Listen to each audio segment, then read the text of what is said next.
Olá, eu sou o Victor Fontana, esse aqui é o meu canal, ele pode ser um pouco seu também, para isso você já sabe, né? Se inscreva nesse canal, deixe o seu like, o seu comentário, faça parte desta comunidade também lá no meu Twitter, no meu Instagram, onde o diálogo com vocês acontece. E ali eu tento responder as perguntas de vocês. Algumas são perguntas muito interessantes que eu acabo trazendo para o canal, é isso que acontece hoje. Hoje é dia de atendendo a pedidos, perguntas que vocês me mandaram. A gente vai abordar aí 3 questões, acho que questões que são de interesse geral. Vamos falar sobre dons de Cristo lá em Efésios. Vamos falar sobre por que as pregações brasileiras são tão ruins. Será que são ruins mesmo? Vamos falar um pouquinho sobre isso. E vamos falar também sobre temor do Senhor, né? Então, vamos começar pelo temor do Senhor, né? Então, o temor do Senhor é o princípio da sabedoria, o princípio do conhecimento. Temer a Deus, tem muita gente que ouve isso desde pequenininho, quem está acostumado com o linguajar bíblico. Eu mesmo, quando era criança, ouvia isso. Uma das pessoas que me contatou perguntando, poxa vida, temor é medo mesmo? É isso mesmo que a gente tem que entender? Medo de Deus? Isso parece estranho. Quando eu era criança, achava isso estranho também. Né? Aliás, não só criança, adolescente, depois, mas começou quando eu era criança, é isso que eu quero dizer. Né? Faz, poxa vida, a gente fala que Deus é amor, que Ele quer um relacionamento com a gente e tal. O medo parece ser uma coisa estranha. E se você pegar 1 João 4,18, diz que no amor não existe medo, antes o perfeito amor lança fora o medo. Então, como que não é uma contradição, né?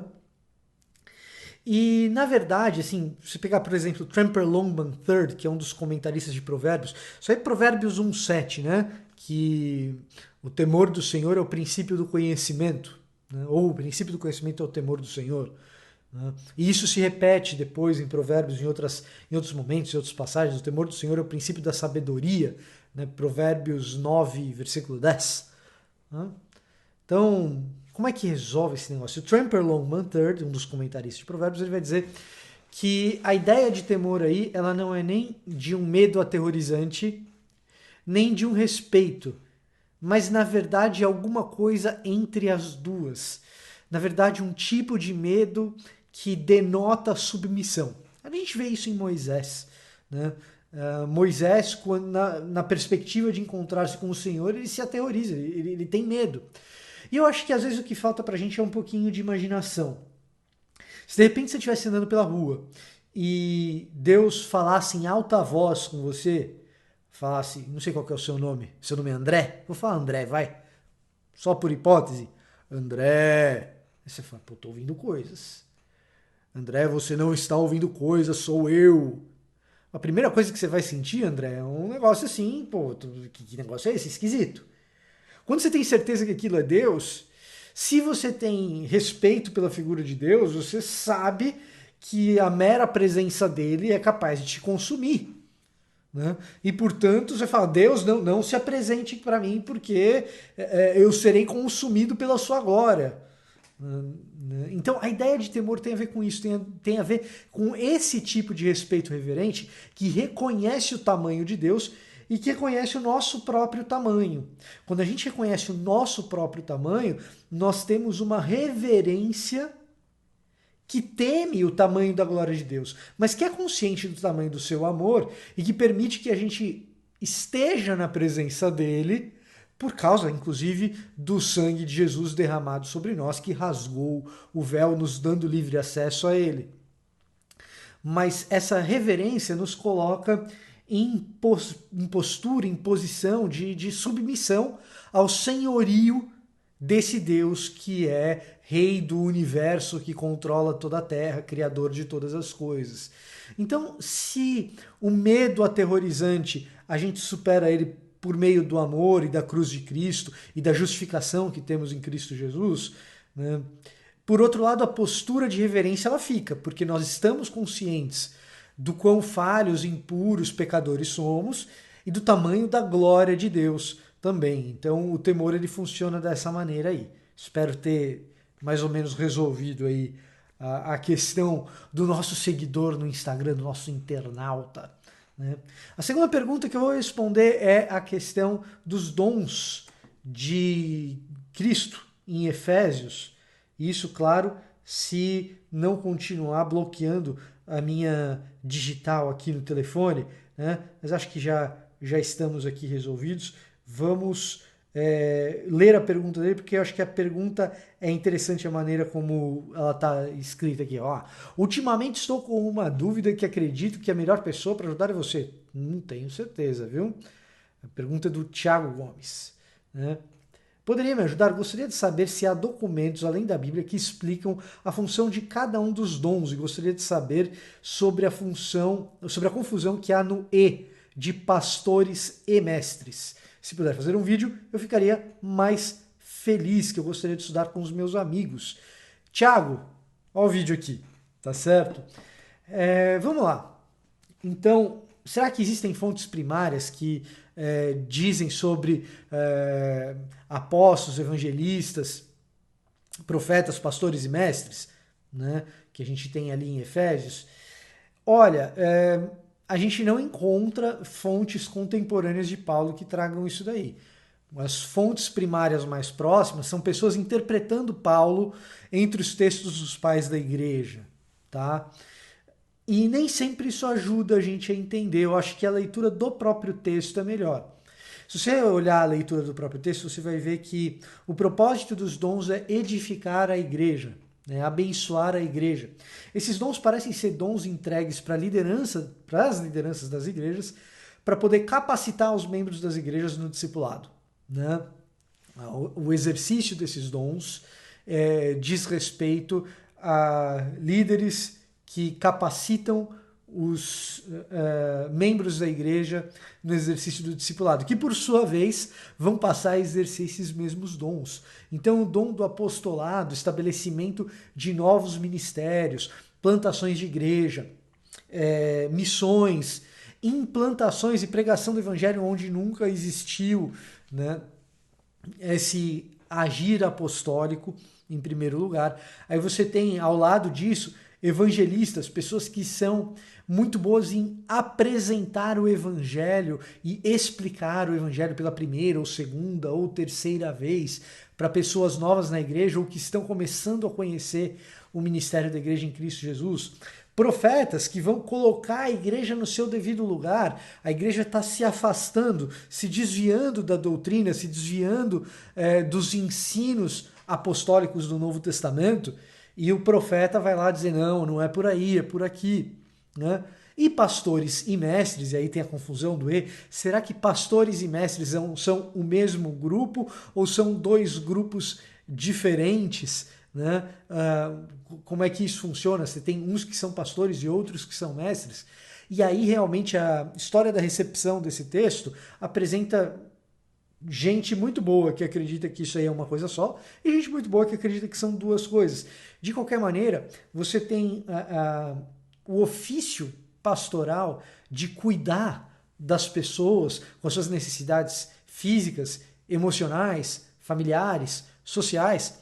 E você tem os mestres, que muitas vezes são também pastores, que vão estudar a minúcia do texto e vão saber expor muito bem as minúcias do texto, de forma que o próprio texto bíblico possa ajudar as pessoas nessas necessidades espirituais, emocionais, familiares, sociais, intelectuais, né? Então, todos esses dons, em harmonia, produzem um corpo de Cristo que trabalha arduamente para que o evangelho seja proclamado. Eu gosto da definição do Karl Barth a respeito da igreja.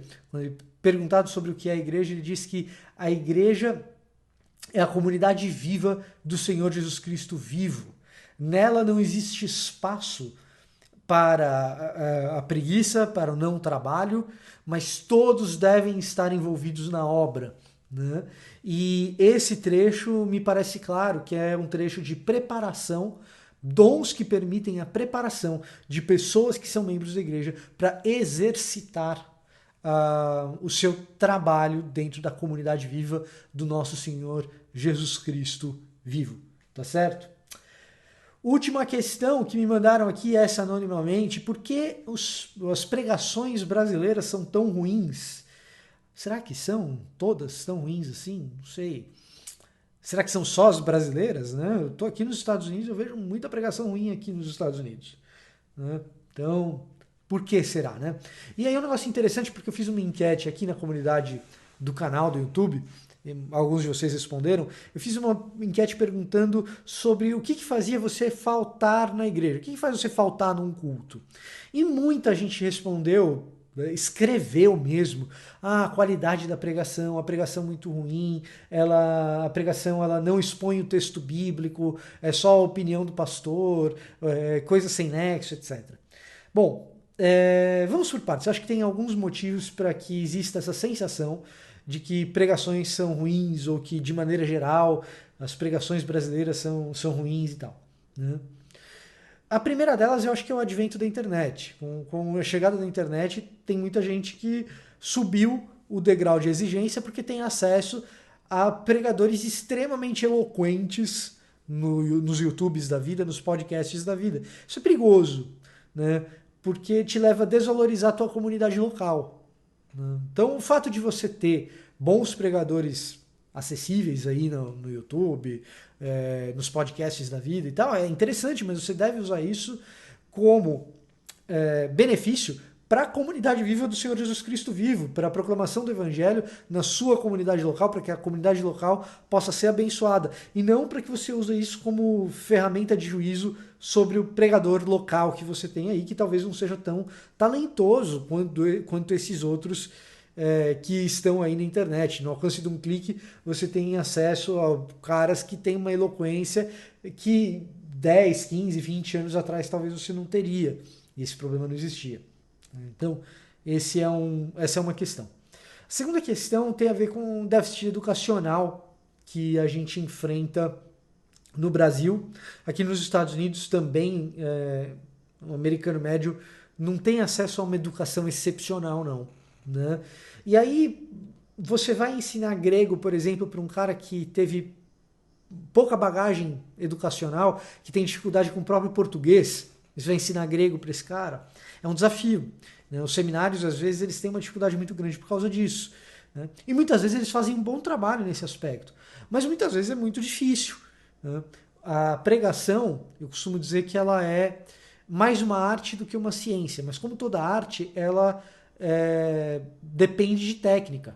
Né? Ela depende de inspiração, e o Espírito Santo nos inspira, nos ajuda nessa tarefa, mas depende de técnica. Né? Um artesão que faz lá um vaso, ele não vai conseguir produzir um vaso se ele não tiver a técnica. Agora, se ele tiver só a técnica e não tiver a inspiração, talvez ele faça um vaso que não significa nada, um vaso feio, né? Ou um vaso que não tem qualquer importância. A inspiração é o que faz aquele vaso ficar belo, é o que faz aquele vaso ficar digno de ser fruído, agradável aos olhos. Né?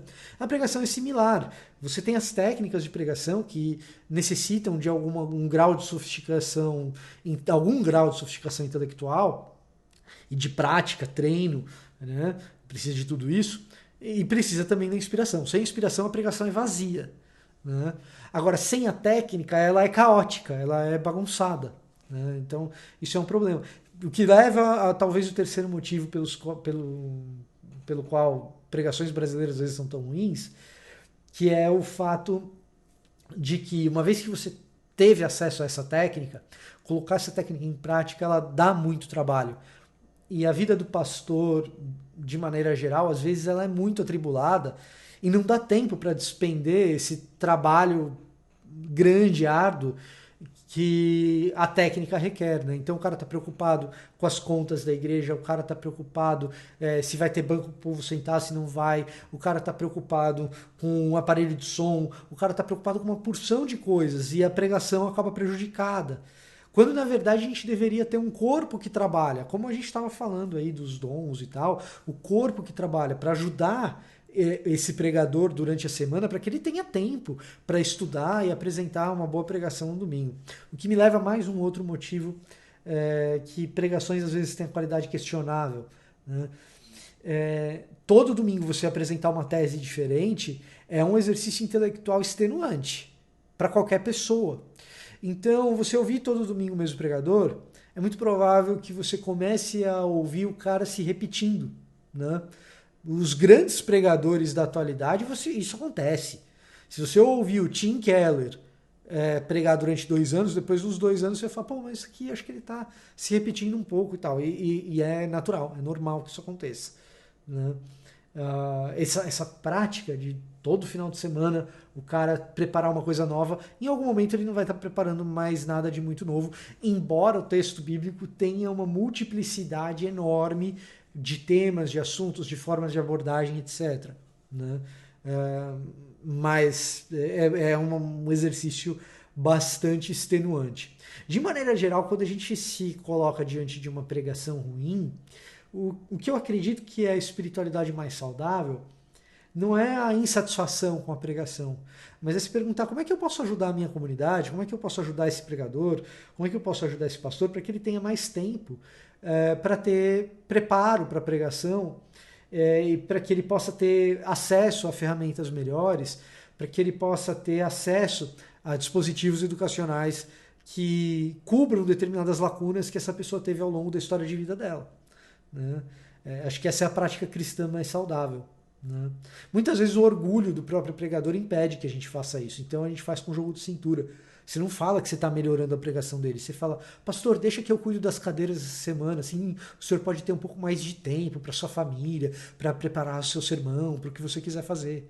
Né? Então você pode ter um pouquinho de jogo de cintura e tal, palavras amorosas, isso aí é sempre bom, tá bom? Espero ter respondido aí as perguntas de vocês, tá certo? Eu vou ficando por aí. Deixa o seu like, deixa um comentário aqui, né, sobre coisas que você queira saber, dúvidas que você tenha, enfim, de repente a gente faz outro vídeo desse, tá bom? E compartilhe esse vídeo com quem você acha que pode ajudar. Você me ajuda muito compartilhando esse vídeo, me ajuda muito se você orar por mim também, ore pelo seu pregador. Agora sim, eu vou ficando por aqui e até a próxima!